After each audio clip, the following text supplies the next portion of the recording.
नमस्कार, आप सभी का स्वागत है एक बार पुनः। आज हम लोग चर्चा करेंगे अव्यय के बारे में। हिंदी व्याकरण में सबसे इम्पॉर्टेंट टॉपिक होता है अव्यय।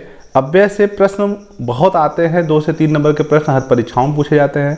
तो UP TET, C TET, UP plus की अगर आप तैयारी कर रहे हैं या अन्य परीक्षाओं की तैयारी कर रहे हैं जिसमें हिंदी आता है तो बिल्कुल आपके लिए ये वीडियो है। तो चलिए शुरू करते हैं। अव्यय अव्यय के बारे में संपूर्ण जानकारी प्राप्त करेंगे। जैसे सबसे पहले अव्यय क्या है। देखिए, अव्यय क्या होता है? जो शब्द लिंग, वचन, कारक या काल के अनुसार परिवर्तित नहीं होते।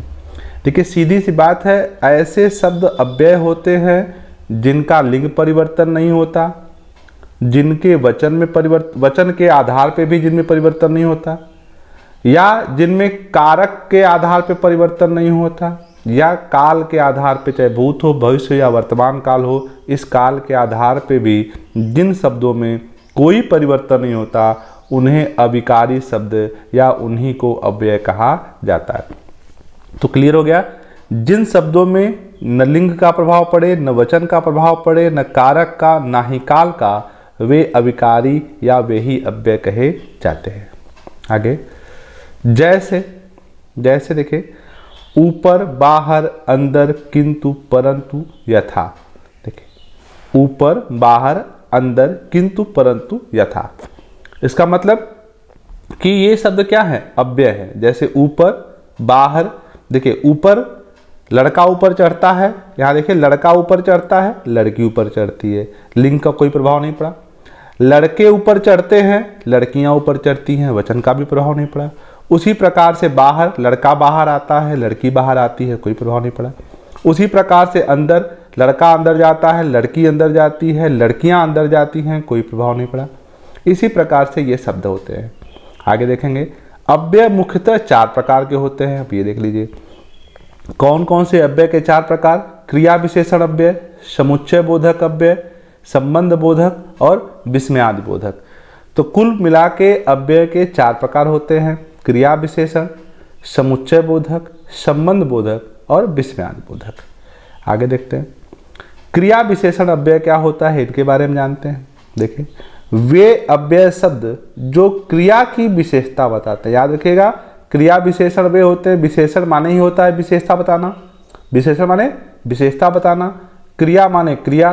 तो जो क्रिया की विशेषता बताते हैं ऐसे अव्यय शब्दों को क्रिया विशेषण कहा जाता है। जैसे मोहन सुंदर लिखता है। लिखना क्या है? क्रिया है। सुंदर क्या है? विशेषण है। अब देखिए, तो क्रिया विशेषण हो गया ना, मोहन सुंदर लिखता है। अगर यहाँ पे रीता होती तो लिखते रीता सुंदर लिखती है। तो यहाँ पे क्रिया में परिवर्तन हुआ लेकिन सुंदर में कोई परिवर्तन नहीं हुआ, इसलिए सुंदर क्या है? अव्यय है। इसी तरह से इसमें देखेंगे आप, वह प्रतिदिन पढ़ता है, तो वह प्रतिदिन पढ़ता है, वह प्रतिदिन पढ़ती है। तो यहाँ पे क्रिया में परिवर्तन हुआ लेकिन प्रतिदिन में परिवर्तन नहीं हुआ। तो पहली चीज तो प्रतिदिन क्या हो गया? अव्यय हो गया। और दूसरी बात, प्रतिदिन जो है पढ़ता की विशेषता है तो यह क्रिया विशेषण में आ जाएगा। आगे, क्रिया विशेषण अव्यय के भी 4 प्रकार होते हैं। ठीक है, तो विशेषण अव्यय 4 प्रकार के होते हैं, जिसमें पहला कौन है? क्रिया विशेषण अव्यय है। और क्रिया विशेषण अव्यय भी 4 प्रकार का होता है। पहला कालवाचक, स्थानवाचक, परिणामवाचक और रीतिवाचक। तो क्रिया विशेषण अव्यय 4 प्रकार के होते हैं। चारों के बारे में जानेंगे। देखिए, कालवाचक क्या होता है? वे अव्यय शब्द जो समय का बोध कराते हैं उन्हें कालवाचक विशेषण कहा जाता है। वे अव्यय जो समय का बोध कराते हैं, जैसे देखिएगा, कब, जब, तब, अब, अभी अभी, साय, प्रातः, कल, लगातार, पहले और बाद में इत्यादि। मतलब ऐसे अव्यय तो समझ गए जिसमें लिंग के आधार पे परिवर्तन न हो, काल के आधार पे परिवर्तन न हो, वे अव्यय होते हैं। लेकिन कालवाचक क्रिया विशेषण ऐसे क्रिया विशेषण जिनसे समय का पता चलता है, जैसे कब, जब, तब, अब, अभी अभी, ये क्या है? समय को निर्धारित करते हैं, तो ये कालवाचक विशेषण होता है। आगे जैसे एक देखिए उदाहरण, सीता कल जाएगी, रमेश जयपुर आज जाएगा। अगर रमेश की जगह पे सीता कर देंगे तो क्या हो जाएगा? सीता जयपुर आज जाएगी। क्रिया बदला लेकिन आज में कोई परिवर्तन नहीं हुआ। तो इस प्रकार से आज जो है वो क्या है, कालवाचक है। उसी तरह से स्थानवाचक क्रिया विशेषण, जिसमें स्थान की बात हो, स्थान मतलब ऊपर नीचे, पास, अंदर, बाहर, भीतर, इधर उधर, यहाँ वहाँ, दाएं बाएं, ये क्या है, स्थान है। तो ऐसे अव्यय, ऐसे क्रिया विशेषण जिनसे स्थान का पता चलता हो, उन्हें क्या कहते हैं, स्थानवाचक क्रिया विशेषण कहते हैं। उदाहरण देख लीजिए, तो इधर उधर मत भागो, ठीक है, हमारे पास रहना। आगे तो क्रिया विशेषण अव्यय हम लोग पढ़ रहे हैं, आगे देखेगा। इसमें अगला है परिणामवाचक क्रिया विशेषण। परिणाम का मतलब यह है जहां पर किसी चीज की नाप तौल से ज्ञान करते हैं। जैसे क्रिया का नाप तौल से अगर ज्ञान कराते हैं तो उसे परिणामवाचक कहते हैं। देखिए, जहां पे नाप तौल आता है वहां पर परिणाम होता है, ठीक है। परिणामवाचक संज्ञा भी होती है। बहुत, अति, कम, ज्यादा, अधिक, कुछ, खूब, ये क्या है, परिणामवाचक क्रिया विशेषण है। जैसे महेश खूब बोलता है, कुछ खा लो, ठीक है। आगे कला एक रीतिवाचक क्रिया विशेषण। रीतिवाचक वे अव्यय शब्द जो क्रिया की रीति या ढंग का ज्ञान कराते हैं। मतलब रीतिवाचक माने जो क्रिया की रीति या ढंग माने किस प्रकार की क्रिया है इसका ज्ञान कराते हैं, उसे रीतिवाचक क्रिया विशेषण कहते हैं। जैसे धीरे धीरे, शीघ्र, तेज, स्वयं, यथाशक्ति, निसंदेह, मानो, शायद, अचानक, ये सब क्या है, रीतवाचक क्रिया विशेषण है। आगे जैसे हाथी धीरे धीरे चलता है, मैं अपना काम स्वयं करता हूं। आगे बढ़ते हैं। समुच्चय बोधक अव्यय। समुच्चय बोधक अव्यय क्या है कि वे अव्यय शब्द जो दो शब्दों, वाक्यांशों या वाक्यों को जोड़ते हैं, उन्हें समुच्चय बोधक अव्यय कहा जाता है। वे अव्यय जो दो शब्दों या वाक्यांशों या वाक्यों को जोड़ने का काम करते हैं, उन्हें समुच्चय बोधक अव्यय कहा जाता है।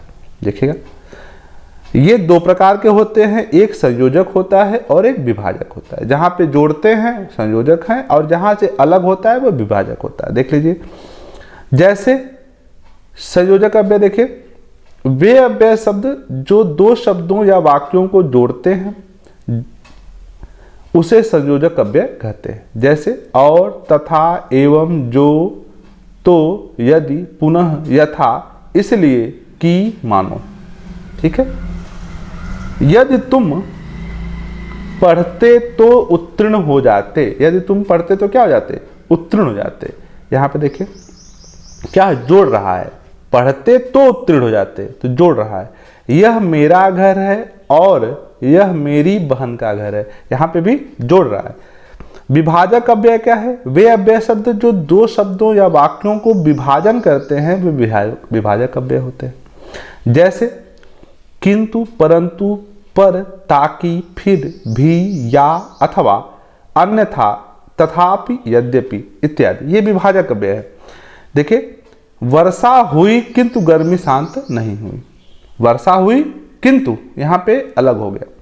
आज लड़कियां आगे हैं किंतु लड़के पिछड़ जा रहे हैं, ठीक है। यहां पे भी क्या है, विभाजक है। तो विभाजक अव्यय जहां पे दो वाक्यों का अलग अलग जोड़ने का कार्य किया जा रहा है।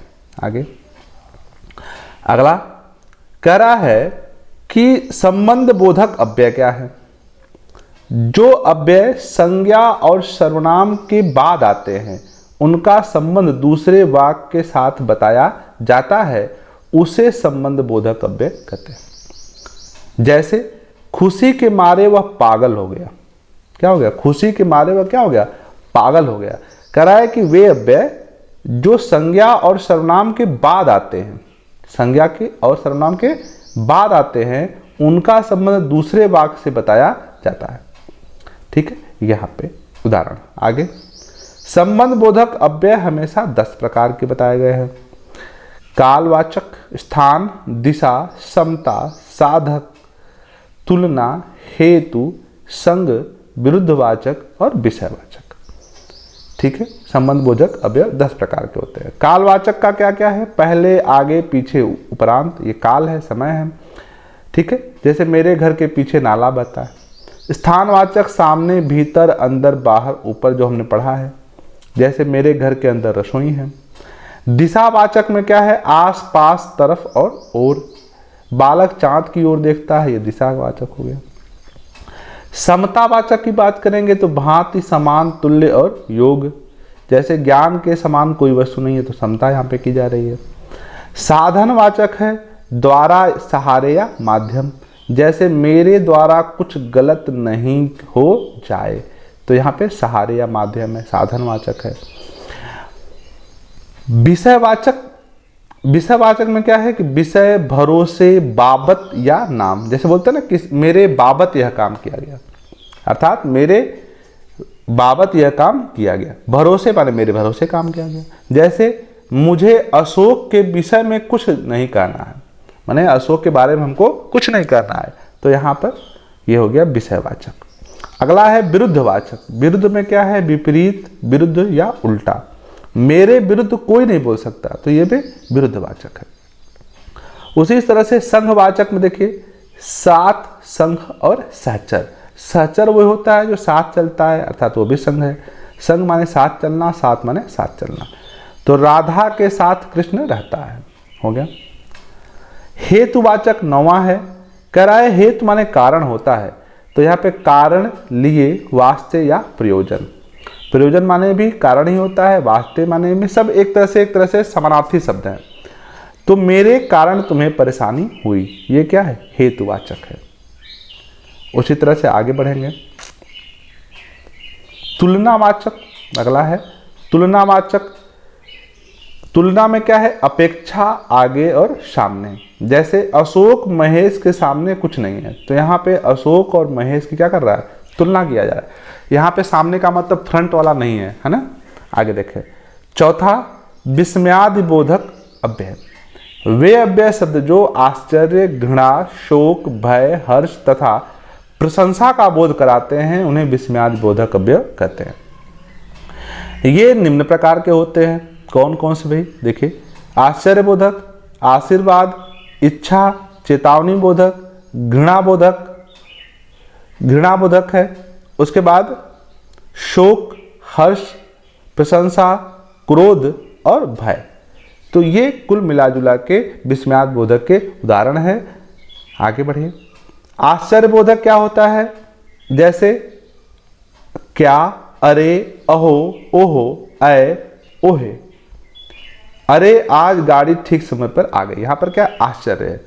शोक बोधक उफ, हाय, आय, हे राम, राम राम, हा यहाँ पे शोक के लिए प्रकट किया जाता है।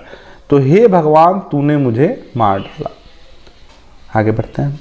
हर्ष बोधक क्या है? जैसे हर्ष बोधक में वाह, धन्य, आहा, ये क्या है? आनंद की अनुभूति कराता है। जैसे वाह कैसी सुंदर कहानी है। उसी तरह से प्रशंसा बोधक वाह अति सुंदर। देखिए वाह और इस वाह में दोनों देखिए अंतर है। आगे बढ़े।